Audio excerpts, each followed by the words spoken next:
why I became a coach, and I'm super excited about this. So to start off, when I was really, really young, like 4.5, my mom decided to put me in every sport you could imagine. She wanted to make sure that I stayed as fit as possible and found my calling when I was 4.5 years old. Don't ask me why that young, but it's like the first time you can sign up for a sport, that's what she did. But literally, she put me in soccer, t-ball, swim team, tap, ballet, gymnastics. I'm not joking, everything, literally everything. So then fast forward to high school. In high school, I decided to sign up for the cross country team, the track team, and the soccer team. All three were in different seasons of the year, so I was doing something the whole year during school, all 4 years of high school. So I tried my best to continue the legacy, if you will, that my mom started for me, and I just wanted to stay active, and it was a good way to meet new people. But then I graduated high school, and I decided I didn't want to go to college based on a sport. I wanted to go to college because I wanted to go there. I didn't want to have to worry about if I got a full ride on a scholarship to Oregon State because I was the good cross-country runner. I didn't want to have to worry about that, because the thing is, one, college sports, I hear, are really tough, and they give you have absolutely no life, and I didn't want that. And then two, if I did go and I decided that I didn't want to continue, then my full ride would have disappeared. So I didn't want to have to deal with any of that. So I just decided to go to college where I wanted to, and honestly, it was a really good decision for me because it gave my body time to heal from like everything I put it through before that. And on top of that, I was able to actually start my own intramural soccer team, which I wouldn't have been able to do had I joined a college team of any sort. So I was able to do that. I did a lot of things on my own. I went running on the trails. I went to the gym as much as I could. So I got to do things for myself without being told what to do or being forced to do something. So that happened. And then when I graduated college, I got thrown into the real world.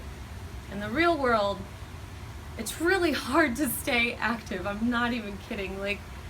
I graduated and I ended up moving to Virginia for 2 years for work.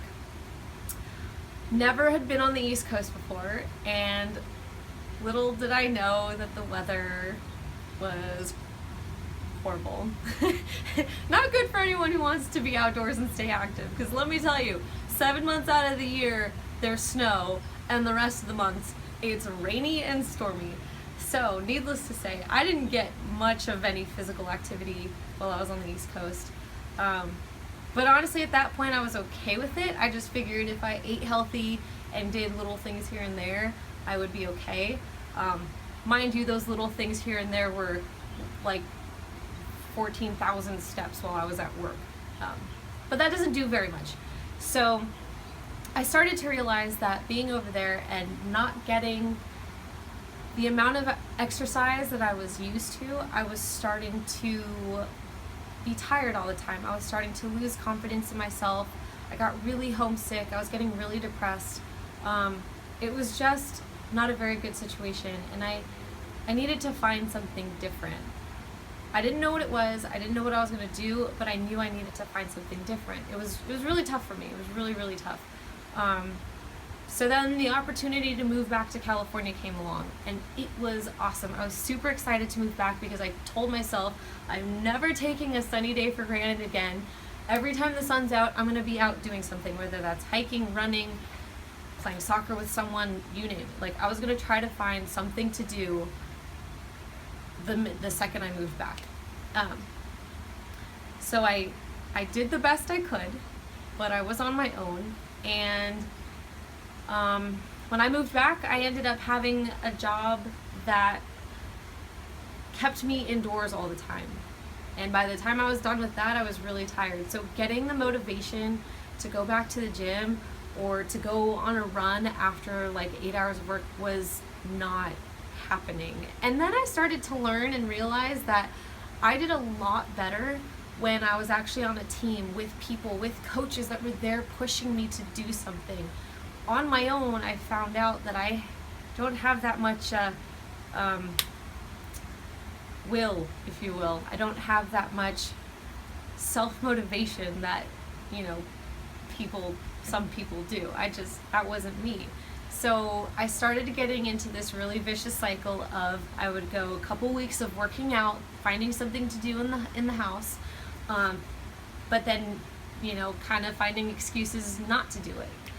And it wasn't the best situation, because I would go from like feeling super great about myself to not feeling great about myself at all.